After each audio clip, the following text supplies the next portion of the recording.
From the tales of the first ever modern Olympics to the magnificent and interesting Queen Matilda, we are back with unique history this week, and this one's a little different. It is about a single person, and let's just say there's some interesting twists in this unique history today.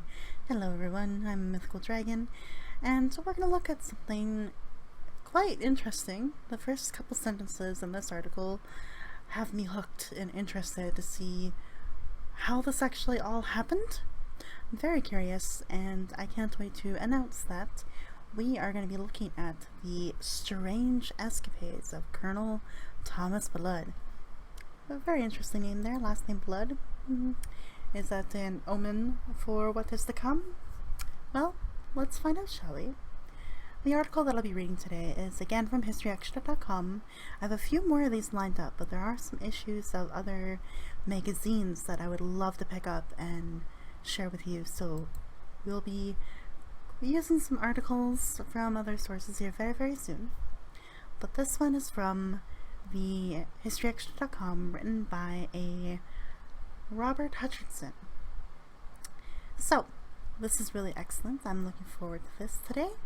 Let's begin with the strange escapades of Colonel Thomas Blood. The Irish rogue tried to steal the crown jewels and shoot Charles II while he was skinny dipping.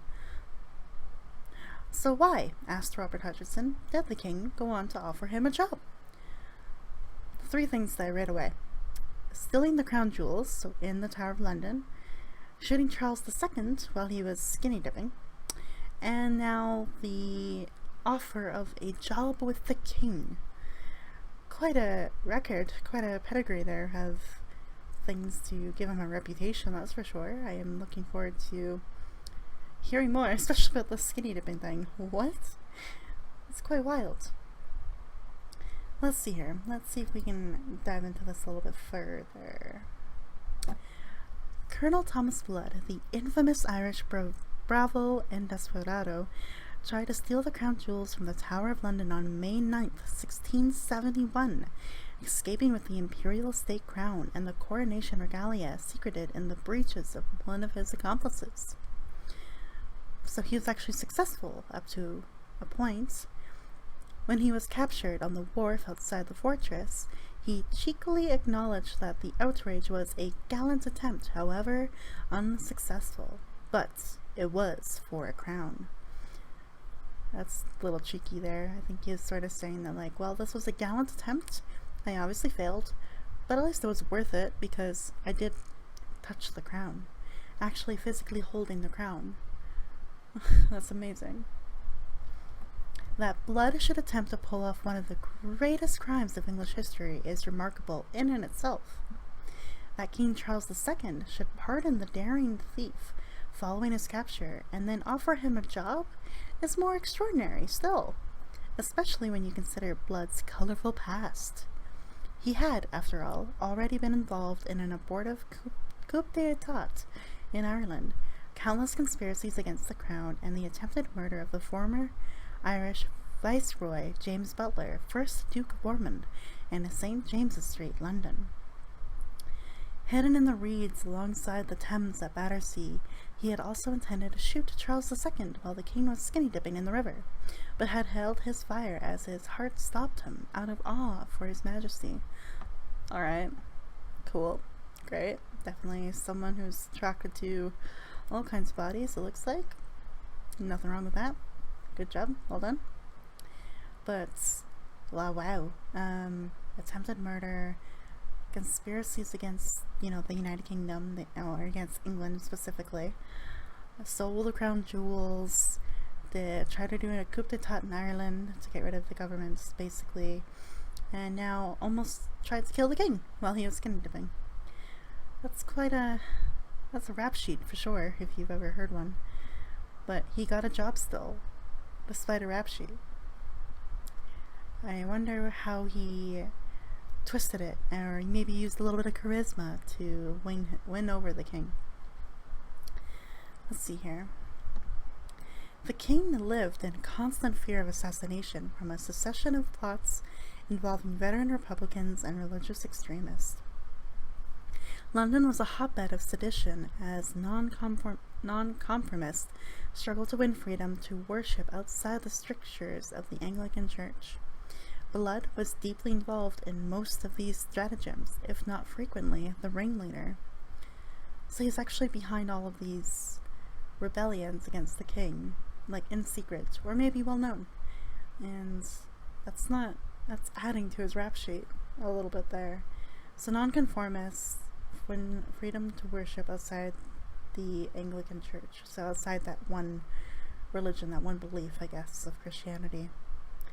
They wanted to worship other things, but it was a rule that was not allowed. It's crazy. But why was the colonel not executed immediately for high treason? Thank you for asking that question. I want to know as well. The plain truth is that this brash Irishman was more useful to Charles alive than being hanged, drowned, and quartered, the fates of all traitors. Smooth-talking and brimful of Irish charm, he demanded a personal interview with the king at Whitehall Palace to seek his reprieve from the scaffold. Astonishingly, on May 12, 1671, so 3 days later, after he stole the crown jewels, 3 days later, wild, Charles granted him an audience and asked him, "What if I should give you your life?" The colonel pledged, "I would endeavor to deserve it." 3 months later, he and his accomplices were pardoned for all treasons, murders, felonies, and assaults committed by them. But the monarch's munificence did not end with wiping bloodshed clean of all crimes. The king also granted him property in Ireland, providing an income of 500 quid a year and a pension for life. What? This seems so bizarre to me. He's done all this crime, attempted to kill multiple people, even the king himself, and his sheet was all clean, like his rap sheet basically was all clean. He's not convicted of any crime anymore, and he gets this pretty fancy, like rich income every month, and a pension for life, and given land in Ireland. Like, what did he do? Like, I heard that there's some sweet talking and some charisma, I think, included in this, but how? To go take your life from being a rogue, running the streets, doing all these attempted crimes, murders, and rebellions, and coup d'etat, and all these things, to now just living life fancifully, really, in Ireland. It's, what? And now we're getting into more of this a little bit here. I just read the first line. His story reveals the treacherous political intrigue and conspiracy surrounding the merry monarch. The colonel became a spy for the king, eavesdropping on the whispers and gossip within the feverish atmosphere at court, and worked as a double agent on the dark, stinking alleyways of London, regularly informing on those conspiring to kill Charles and return England to the austere, God-fearing republic it was under Oliver Cromwell. Politicians also employed him as a freelance agent to help destroy their rivals' reputations. From his headquarters in the back room of White's Coffee House, near London's Royal Exchange, he arrogantly declared, "It's no matter if one lets me fall, another takes me up. I'm the best tools that they have." Interesting. So being a spy, working the angles, getting all this information, while also still, doing some shady shit, basically. He managed to make an income from not only the king, but for these other politicians in the court. So he was getting information for the king, getting information for all of these officials, the court officials as well, and just sneaking in the dark, and probably knew a lot about history, and knew a lot about what was happening. Wild.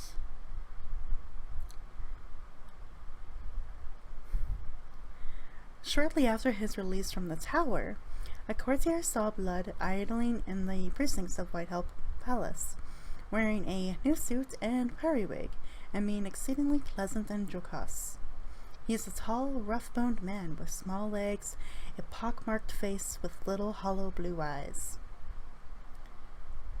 This eccentric rogue, with his fraudulent army ranks and a wardrobe full of disguises, had become the greatest of all 17th century adventurers, pursuing his self-professed aim of making a noise in the world. The diarist Samuel Pepys owned a copy of Blood's own account of scores of his escapes or deliverances from arrest, now in the Bodleian Library, Oxford. Crazy. So someone actually kept a diary of his escapades throughout London, like a newsletter of sorts, and we actually know of the things he did. Crazy. And the only thing he wanted to do in this life was to make a noise in the world. Kind of that idea of, leaving your mark on the world. Just, this is the same kind of idea. Being a noise in the world. Being a nuisance, maybe. Or being a benefit, as we find out. He got hired from the king and politicians to do some spying, espionage. Crazy. Alright. So, a very stout fellow is what this section is titled next. Predictably, Blood had fought on both sides during the Civil War. Hey, look at that. Doing that double agent ask very well. The dashing royalist cavalry commander, Prince Rupert, recalled him as a very stout, bold fellow, and Cromwell awarded him grants of land in Ireland in 1653 as payment for his services as a lieutenant in the Parliamentary Army. Wow.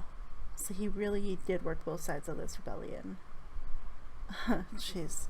And that's 1653, so that's 18 years before the Crown Jewel incident? Yeah. So a little bit more history there. So he fought in the Civil War and basically won both sides, basically. Crazy. But after the restoration of the monarchy, he lost all his property and plotted to seize Dublin Castle, the seat of English government in Ireland, and kidnap Ormond, the Lord Lieutenant. The conspiracy was betrayed on the eve of the coup, and he fled, only to daringly visit his wife in the Irish capital and stroll nonchalantly out through its gates under the noses of the sentries. He then lived rough in the Irish mountains under several disguises before escaping to the Netherlands. After returning to England in the 1660s, he was recruited for a secret mission. Oh, I read that a little wrong. I'm going to restart that real quick.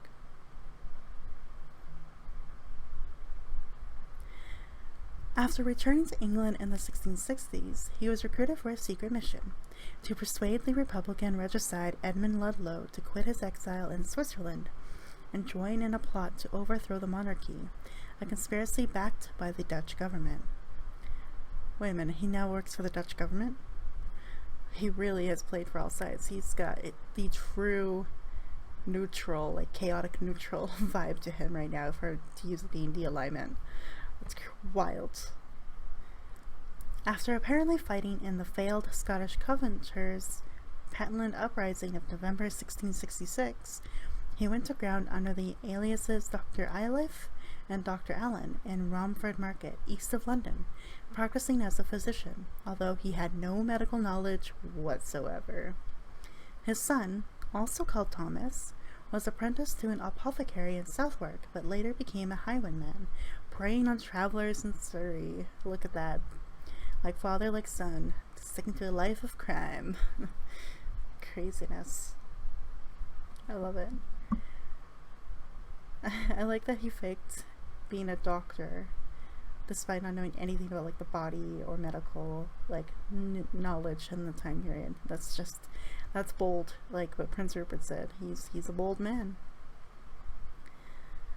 Blood also rescued his old Roundhead comrade, Captain John Mason, from custody at an inn at Darrington near Doncaster in July 1667 by ambushing the military escort taking him for trial for treason and probable execution at York.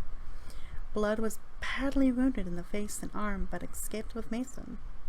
A 100 quid reward was offered for their arrest, but Blood, now employing the alias Thomas Allen, lived quietly in Kent. Wow, so he was able to, this guy is going to be pretty much probably executed, this Mason. Captain John Mason was most likely going to be executed, drowned, killed, all the other options that were mentioned earlier. But he actually saved him and rescued him and took him to his quiet place in Kent to basically be safe. He really has done it all. Kidnapping, murder, stealing, thievery, playing multiple sides in multiple wars and conflicts. He's done it all. And we're not even finished his story yet.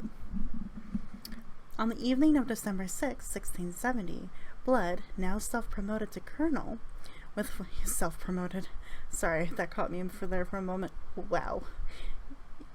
And that stuck. The colonel title stuck, even though he self-promoted himself as such. You're right. I kind of appreciate that on some sort of level. But anyway, so he has now self-promoted himself as colonel, and with 4 accomplices, stopped the Duke of Ormond's coach in St. James's Street, intending to murder him. They planned to drag him off to the gallows at Tyburn and hang him like a common criminal.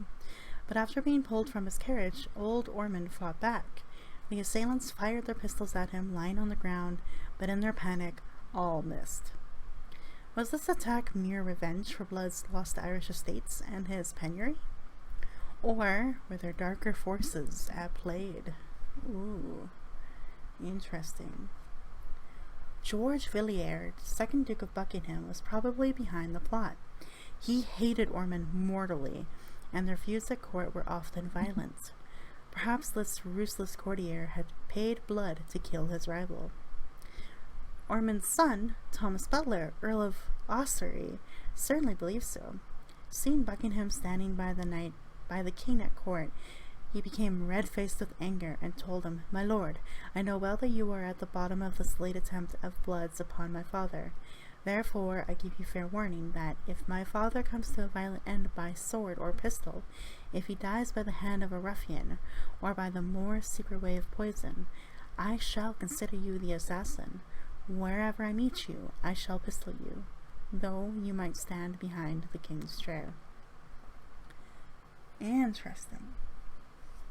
So Ormond was the guy that Blood was sent to kill, basically, or maybe he wanted to kill himself as a form of revenge.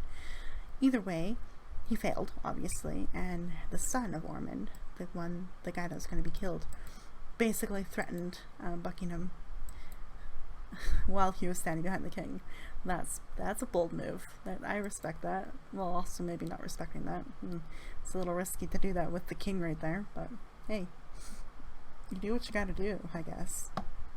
This next part here, though, is titled Brutal Stabbing. Oh boy. Who did he brutally stab? I'm curious now. Even though the government put a price of 1,000 quid on the heads of Blood and his comrades, he did not lie low. Early on the morning of May 9th, 1671, that date again, the crown jewel thief. Oh man. The colonel, disguised as a parson, with his son and 3 confederates, arrived at the Tower of London, armed with sword sticks, daggers, and pocket pistols.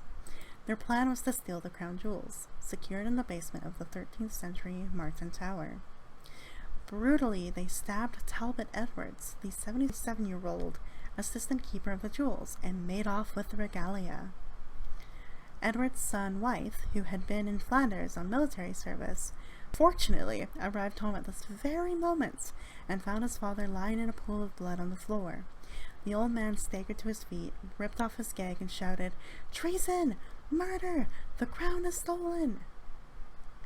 Shots were fired, and the colonel, along with Robert Perrott, one of his accomplices, was captured as they raced towards the tower's iron gate. Young Blood fell from his horse in nearby gravel lane and was apprehended. The crown was recovered, as were the scepter and orb. So basically, almost all of them got captured, except for, I think, two of the accomplices, I think. So there was Blood, his son, and the three guys. So the son, Blood, and Robert Parrott. It's not Parrot like the bird. It's Parrot, like P-E-R. So those three got captured. The other two escaped. And obviously the crown jewels and such were returned. But life would be very different if those items were not returned. Oh, that would shake things up quite badly for England if they had not been retrieved. The diarist, John Evelyn, met the colonel in Whitehall shortly after his pardon and was far from impressed. How he ever came to be pardoned and ever received into favor, not only after this, but several other exploits, almost as daring, both in Ireland and here, I never could come to understand. This man not only had a daring, but a villainous, unmerciful look, a false countenance, but very well spoken and dangerously insinuating. Evelyn was unaware that Blood was on the payroll of Charles II's government as a spy and agent, willing to undertake the more disreputable but necessary task that the administration could afterwards cheerfully deny any involvement with. The king, always short of money, could even have employed Blood to steal his own crown jewels. Joseph Williamson, operational head of Charles II's shadowy secret service, afterwards claimed that the agent was worth 10 times the value of the crown. So this Joseph Williamson basically said that Blood, like the value that he brings to the court, to the king, is worth 10 times the value of the crown jewels. That's a high honor. That's remarkable. And like really high praise for such a criminal too. Edwards, the injured keeper of the jewels, was promised 300 quid compensation by the king, but never received it and died from the effects of his wounds 2 years afterwards. Oh no! The poor 77-year-old that was caught in the crossfires here never received the money that he was supposed to get for having to deal with Blood and his accomplices. And then he ended up actually dying from the wounds 2 hours later, or 2 years later. That's such an awful way to go, just waiting and waiting and waiting for this money, hoping it'll come, and then the wounds were exactly what does them in. That's harsh. That's quite unfortunate. That's not fair. And also kind of leads to that theory a little bit that Charles II may have set up Blood to do this, to steal the crown jewels.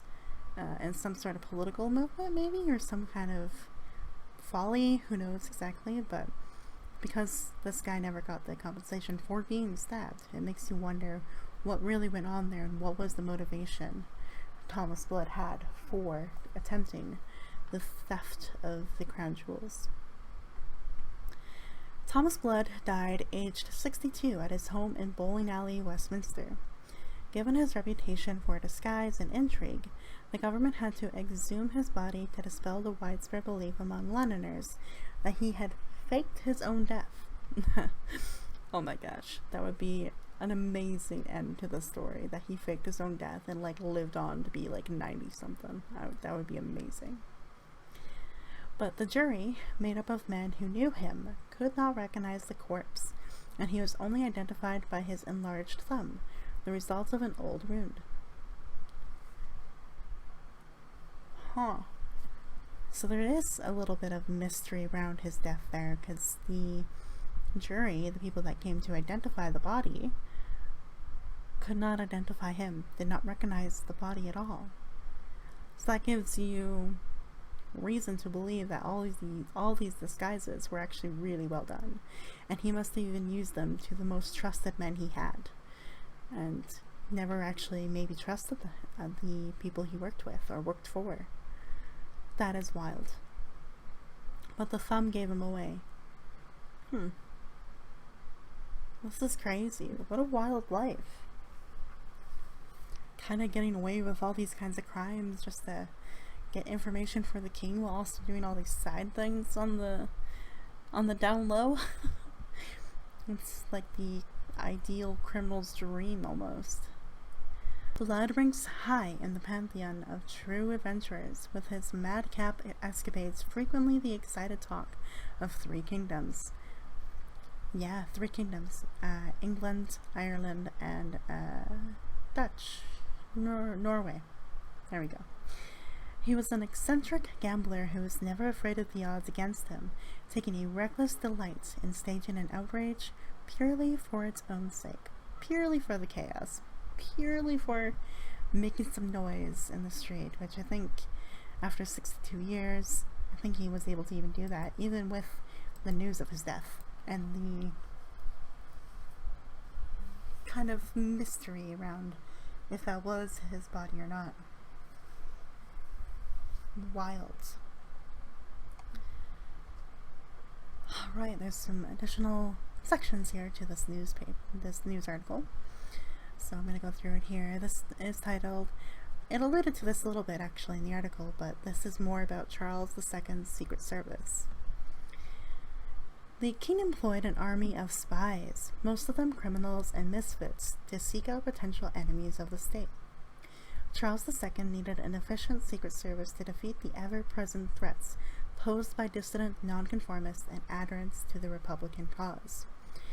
The state monopoly of a general post office was established in 1660, and this nationwide mail delivery system became the main weapon of Stuart counter-espionage through the regular interception, reading, or copying of letters. What a way to do it. That's the way to do it. You give this gift to your people, while also on the background using it for getting information and intel and who's doing what, so you can run your kingdom. Wild. Of course, most lesson. Reading inside today. I'm really glad that I have the power of editing. Of course, most letters written by conspirators would not be in plain text. The risk of such vital information falling into the wrong hands was too great. Ciphers were often employed based on the simple principle of letter or symbol substitution. Without a key for decoding, these letters appeared to be gibberish. Makes sense. You got the secret code language shorthand used in these letters, and if you couldn't figure it out or you didn't have the decipher, it was lost, then whatever was being plotted would not have been discovered or even noticed or seen. Sir Joseph Williamson ran the Restoration spy network for 19 years. During that time, he employed a team of code breakers, such as the Oxford mathematician Dr. John Wallace and the German diplomat Henry Oldenburg, who translated letters in 4 languages. In 1664, the king spent 3 hours in a late-night visit to the mail interceptor's secret room at Cloak Hill. Charles watched demonstrations of various primitive mechanical machines that could open letters without trace, replicate wax seals, forge handwriting, and copy a letter, possibly by pressing dampened tissue paper against the inked handwriting, in little more than a minute. So they actually created this fascinating technology. It seems like this would be useful for other things besides just, forgery, espionage, that kind of situation. And all of that stuff that we were just mentioned, the opening of letters without a trace, wax seals, forged handwriting, all of that could have been accomplished in more than a minute. Just a little more than a minute. That is some high tech in the 1660s. That's remarkable for that time period. I just want to really make that clear. Not used in a good way, not used for good per se, but remarkable that this technology existed in the 1660s. Years later, cipher expert Sir Samuel Morland would reminisce. With these machines, the king was so satisfied that he immediately put them into practice, as they were, and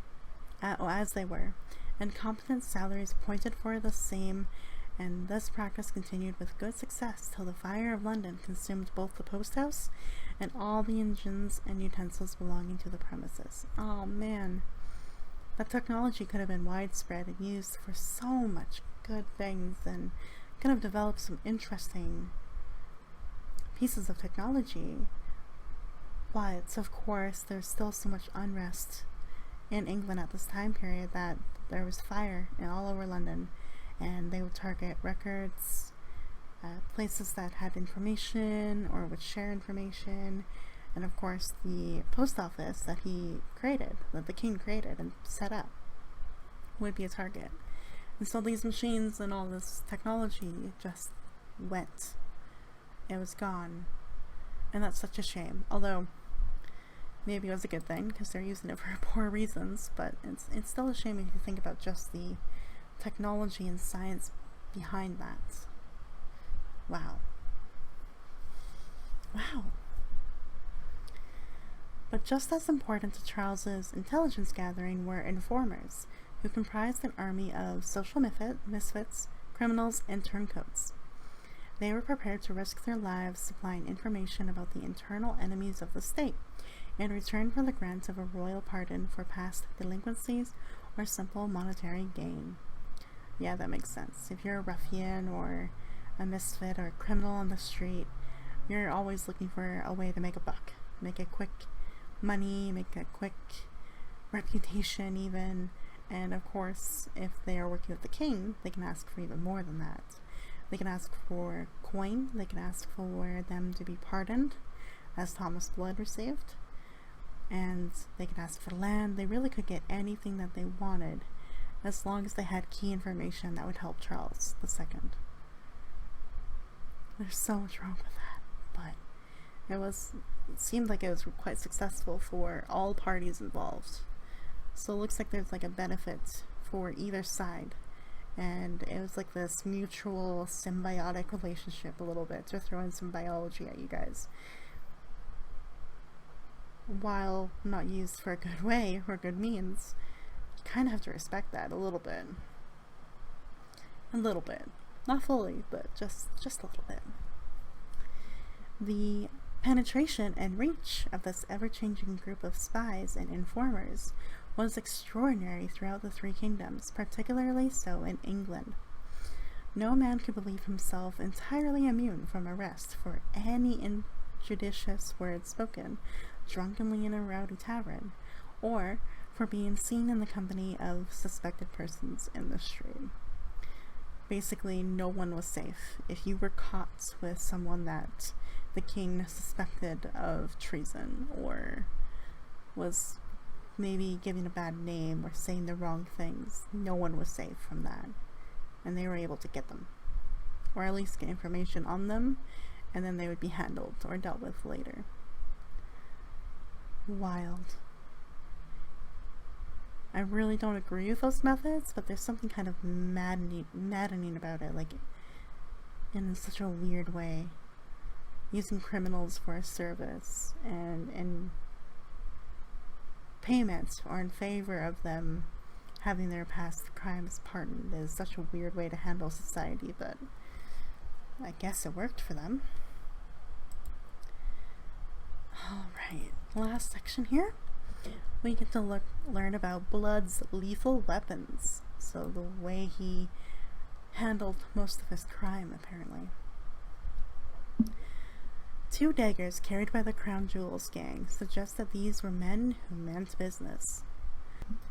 Among evidence recovered from Blood and his fellow desperados after their attempt to steal the Crown Jewels were a pair of thin-bladed stilettos called ballock or dungeon daggers with their sheaths. The weapons are dated 1620 and were probably made in Scotland, as they bear marks of the Edinburgh cutlers Alexander Bruce, known to be active after 1593, and Alexander Thompson, who operated from 1588. Both are traditionally associated with Colonel Blood, who may have acquired them second-handedly during his reported time in Scotland during the Pentland Rebellion in 1666. The larger knife has a blade of 11.4 inches long, and the smaller weapon's blade is 9.2 inches in length. The latter is specifically linked with Robert Parrott, one of Blood's accomplices. These are fearsome weapons designed to be tucked in to the top of a riding boot and drawn quickly for lethal use. Both daggers were deposited in armories by the Royal Literary Fund in 1926. They had been bequeathed by Thomas Newton, a descendant of the scientist and mathematician Sir Isaac Newton, in 1807. Sir Isaac may have acquired them when he was Warden, 1696, and later Master of the Royal Mint in the Tower of London. The larger weapon remains in the Royal Armouries at Leeds, but the smaller one was declared lost in 2002. That's suspicious. Sorry. I've seen enough mystery shows and crime TV to be like, declared lost seems like that should be in quotations. I think there might be a conspiracy theory around that one. But interesting. So they had these really cool daggers, like one that's quite long in length actually, and one that's a little smaller. And they were definitely used by these two, and the fact that they were passed down and actually kept is quite remarkable. But yeah, I don't know, hearing that something like a weapon used to conduct a ton of crime in the 1600s just gets lost. I don't know about that. That seems a little sus to me. But wow, so a quick summary of this guy's life. Ruffian, he participated in the Civil War. He did participate in both sides, so both the pro-royalist side and then the pro-republican side, basically. It's just to kind of very much simplify that Civil War time period. My apologies, Britain, but not everybody's from Britain in the world. And so he played both sides. And then he quickly was kind of caught with a bunch of other crimes like stealing, attempted murder, especially to this Ormond who his son had a sinking suspicion that Blood was hired to do so, to conduct this attempted murder, and threatened the Lord Buckingham, that stood behind the king. So he was charged with all these things. He actually even almost tried to kill the king himself. King Charles II himself almost killed the king, and yet still escaped, like still ran away. He was doing crimes and participating in not so good things for the Dutch at one point as well. Scotland, Ireland, England, all three kingdoms. And then somehow, after stealing the crown jewels, oddly enough, suspiciously enough actually, 3 days later he gets this official offer to work as a spy for King Charles, to work the criminal network in London and basically the entire country, to bring him intel and information about who might be committing treason against him, who might be saying bad things about him, just anything like that. He was able to give the king this information, get paid really, really well for it, but not only get paid very well, had all of these crimes that he had done and continued to do pardoned because of his official work for the crown. Wild. Absolutely wild. And was semi-successful in stealing the crown jewels. Had them in his possession. Actually took them and held them in his possession before the untimely return of Ormond's son prevented the actual, or Edward's, the gatekeeper of the crown jewels. The untimely return caused them to be caught and they were sentenced. But again, that sentence for stealing the crown jewels was just magically pardoned. Disappeared. Nope, that crime never happened. Totally didn't. But fortunately, as what's amazing about history is that people were around to notice, pay attention to this, and wrote about it. And that's why I think writing is very valuable. We all have computers and laptops, and I think that's going to be an interesting way to look at history in the future, whether it's the articles we read, the search history we have, the things we downloaded, the websites we went to, what we were looking at, what we were reading, is all accessed and all accessible, and it'll be weird to kind of see how that will play out in history in the future. But I recommend writing things down. With these written accounts, these journals, these diaries, these things that popped up from the 1600s wouldn't have existed if someone wasn't in awe of history, in awe of the history happening in front of them. And I have massive respect for anyone who did that, especially in the 1600s when paper and literacy was quite rare. It's amazing. I have so much love for history, and I have a way quirky level of respect for Thomas Blood and how he is able to do this and swing things his way basically every single time. Remarkable. There should be a movie or like a series based on this, because it's very interesting. Very, very interesting. Wow.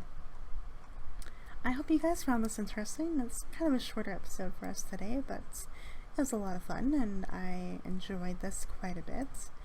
And let me know if you did too. Leave a like in the video, leave a comment below, and yeah, subscribe if you're interested and want more. I've got quite a list of articles to provide you with and some more interesting stories that are really quirky, are really neat, and just as interesting as the strange escapades of Colonel Thomas Blood, the self-promoted Colonel. I just remember that. The self-promoted Colonel Thomas Blood. Thank you everyone, and I'll see you in the next video. Bye bye.